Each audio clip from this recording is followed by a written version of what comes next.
এবং অন্ধকার থেকে বাংলাদেশ যাত্রা করল আলোর পথে।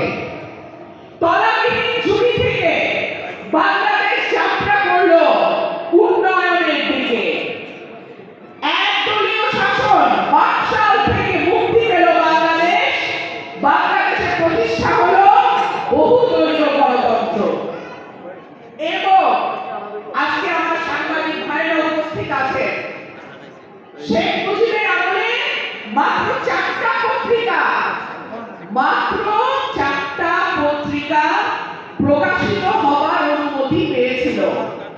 সেইখানে শহীদ প্রেসিডেন্ট জিয়াউর রহমানের সময় উনি পত্রিকার দরজা খুলে দিলেন।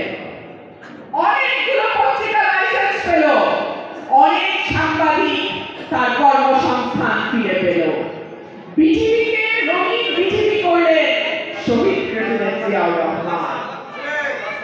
আজকে বাংলাদেশের অর্থনীতি যে ভিত্তির উপর দাঁড়িয়ে আছে, কৃষি, প্রবাসী আয় এবং গার্মেন্ট, এই 3টা ভিত্তি রচিত হয়েছে শহীদ প্রেসিডেন্ট জিয়াউর রহমানের হাত ধরে। সুতরাং আজকে আমরা যে উন্নয়নের গল্প আমাদেরকে 15 বছর ধরে হাসিনা শুনিয়েছে, সেই ভিত্তি রচনা করে দিয়ে গেছে শহীদ প্রেসিডেন্ট জিয়াউর রহমান।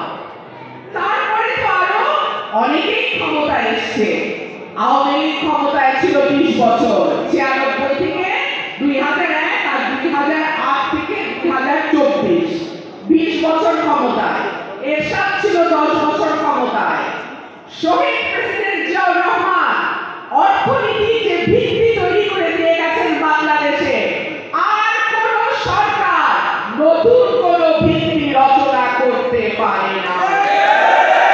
সুতরাং আজকে আমাদের বাংলাদেশ যেই জায়গায় এসে দাঁড়িয়েছে, তার ভিত্তি রচনা করেছে, তার স্বপ্ন দেখিয়েছে, মানুষকে তার জন্য প্রস্তুত করেছে শহীদ প্রেসিডেন্ট জিয়াউর রহমান।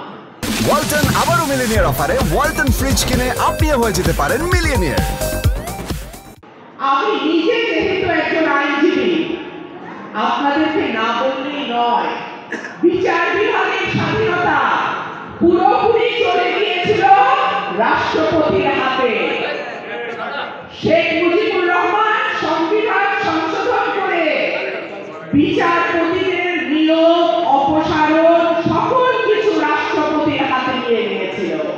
সেই জায়গা থেকে বিচার বিভাগের স্বাধীনতা নিশ্চিত করবার জন্য সুপ্রিম জুডিশিয়াল কাউন্সিল গঠন করে শহীদ প্রেসিডেন্ট জিয়াউর রহমান। বাংলাদেশের গণতন্ত্র, বাক স্বাধীনতা, বিচার বিভাগের স্বাধীনতা, অর্থনৈতিক মুক্তি, নারী উন্নয়ন, শিক্ষা, স্বাস্থ্য, কৃষি, কোন জায়গায় নাই শহীদ প্রেসিডেন্ট জিয়াউর রহমানের হাত। এইরকম একটি ক্ষণজন্মা পুরুষকে নিয়ে আলোচনা করতে অনেক প্রাজ্ঞ, অনেক বিজ্ঞ হতে হয়। সেই জ্ঞান, সেই প্রাজ্ঞতা আমার নেই। তবে আমি শহীদ প্রেসিডেন্ট জিয়াউর রহমানকে ভালোবাসি। আমি ভালোবাসি তার স্ত্রী দেশনেত্রী বেগম খালেদা জিয়াকে, তার সন্তান আগামী রাষ্ট্রনায়ক জনাব তারেক রহমানকে। আমি ভালোবাসি আমার প্রাণের দল বাংলাদেশ জাতীয়তাবাদী দল বিএনপিকে, ভালোবাসি